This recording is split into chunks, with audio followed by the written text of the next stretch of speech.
Global sobre o estado da democracia 2025 destacou uma crescente preocupação com o desempenho democrático em várias nações africanas de língua portuguesa, com quedas significativas em países como Moçambique, Guiné-Bissau, Angola e Cabo Verde.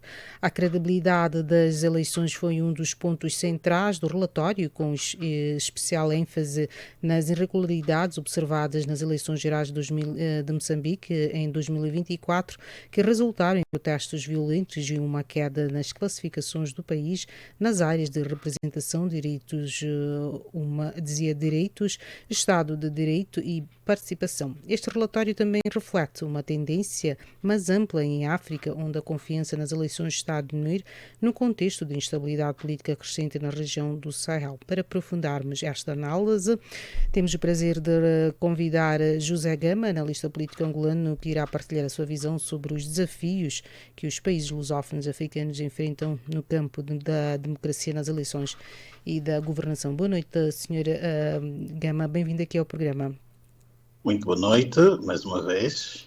Sim, Sr. Gama. Um relatório global sobre o estado da democracia 2025 revela uma queda no desempenho democrático de vários países lusófonos africanos, especialmente Moçambique, devido a problemas nas eleições de 2024. Qual é a sua análise sobre este declínio e quais considera serem os fatores mais determinantes para esta situação?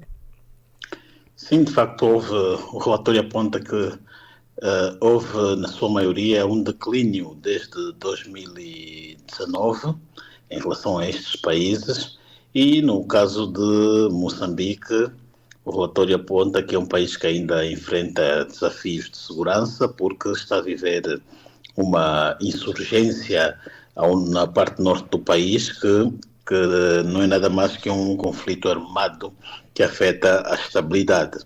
E também aponta a questão das eleições, que foram marcadas por alegações de fraudes e também intimidade política, porque estamos aqui a falar de um relatório que ele analisa 3 itens para avaliar um país.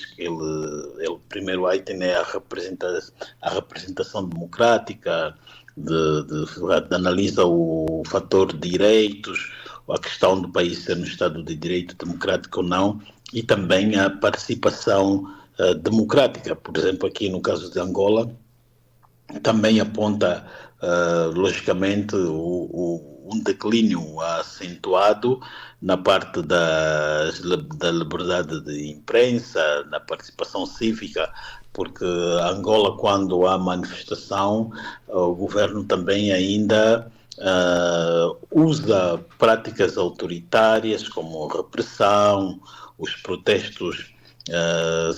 Ele procura controlar esses protestos e também continua a querer controlar a comunicação social e também, entre aqui os países lusófonos, traz uma particularidade sobre Angola, que é a questão da falta de independência no poder judicial e a baixa confiança nas instituições eleitorais, e de facto é isso que Angola está a viver, porque temos um poder judicial praticamente que herdou as práticas de corrupção que eram feitas no governo.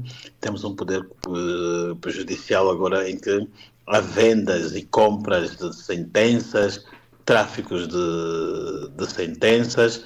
O tribunal até pouco tempo estava a ser liderado por um juiz que tinha um esquema paralelo de tráfico de influência, de tráfico de sentenças, e o poder político teve que tomar uma decisão de forçar praticamente este presidente, estamos a falar aqui de João Leonardo, a se demitir. E isto baixou, de certa forma, a confiança que o cidadão tem para com as instituições. Também falo aqui do caso da Guiné-Bissau, que vive uma instabilidade política já considerada como crónica, com sucessivas crises institucionais. Fala abertamente aqui também da fragilidade das instituições e também da interferência militar na política. Ainda na lusofonia, também fala de Portugal, que mantém o desempenho democrático elevado, mas que também enfrenta desafios na polarização política e na confiança pública das instituições. Dos citados, minimamente bem está o Brasil, como é aqui citado, que foi destacado como uma exceção positiva com o avanço na liberdade de imprensa e na independência judicial. Sim, sim. E o relatório também sublinha uma diminuição generalizada da credibilidade das eleições em África, especialmente na região do Sahel, marcada por aumento dos golpes de Estado. Quais as causas profundas desta crise de credibilidade eleitoral e como podem os países lusófonos africanos combater este fenómeno dizia, de forma eficaz?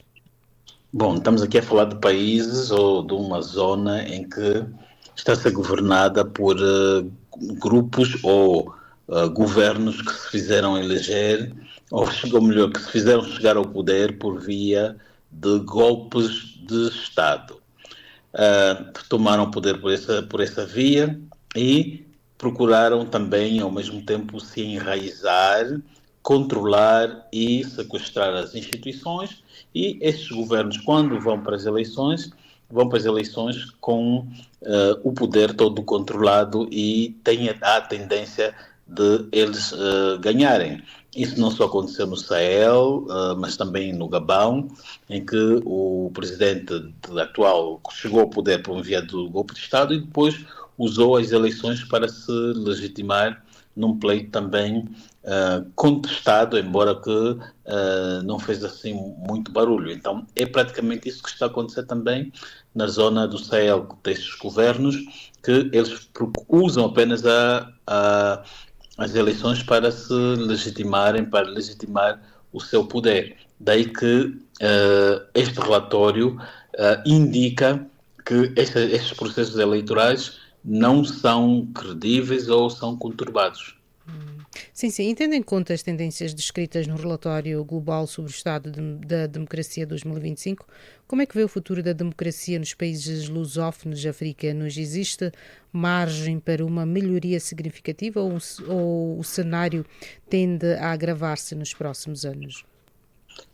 Bom, a primeira recomendação é que estes países procurem fortalecer as instituições, torná-las independentes, instituições como os tribunais, as comissões eleitorais e também os órgãos de fiscalização. O outro ponto é necessariamente abrir mais a comunicação social, no sentido de que ela se torna mais independente e menos pendente dos governos. E promover ainda mais a democracia,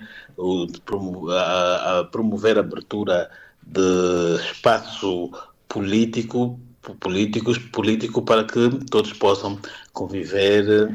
Estamos a falar aqui dos partidos políticos, oposição e poder, possam conviver em plena harmonia. E outro ponto também é que esses países abracem o compromisso global na luta para que o país, no que diz respeito os valores democráticos, os valores que possam levar essas nações para a implementação efetiva de um Estado de Direito e democrático. Sim, por último, Sr. Gama, e qual considera que deve ser o papel da comunidade internacional e das organizações de apoio à democracia, como a União Europeia ou a ONU, na promoção de uma maior transparência e estabilidade nos processos eleitorais destes países lusófonos? Bom, instituições multilaterais como a ONU ou a União Africana e outras de cariz regional, o que deveriam fazer é também impor-se, e sobretudo por via de sanções, contra esses países que fazem eleições ou que observa-se golpe de Estado. Porque é que, e isso começando já quando são convidadas para fiscalizar as eleições, devem começar a fiscalizar no âmbito de um programa, de uma fiscalização a longo prazo, que começa 3 meses antes do pleito, vão analisar as leis eleitorais para ver se está tudo em conforme, e não esse tipo de observação a curto prazo em que vai só nos dias das eleições e verifica-se apenas se há violência, se há instabilidade ou não, e esses organismos depois declaram também as eleições como livres e justas ou como pacíficas, porque o que se quer é que elas sejam transparentes. E já se notou que muitos países africanos, a forma de fazer a fraude está na lei.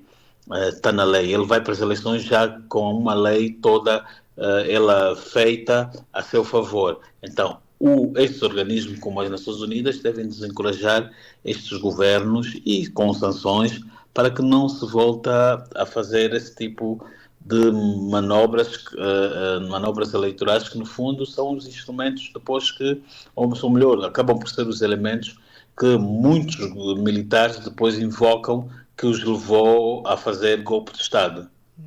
Então a fonte da instabilidade está aqui nesse campo. Muitíssimo obrigado, Sr. Gama, pelas suas análises e continuação de uma boa noite para si. Obrigado. Obrigada. E estas foram as palavras de José Gama, analista político angolano, falando-vos a partir da capital sul-africana, Pretória.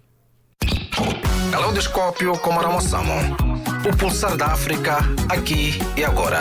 Só no Channel África. O Malawi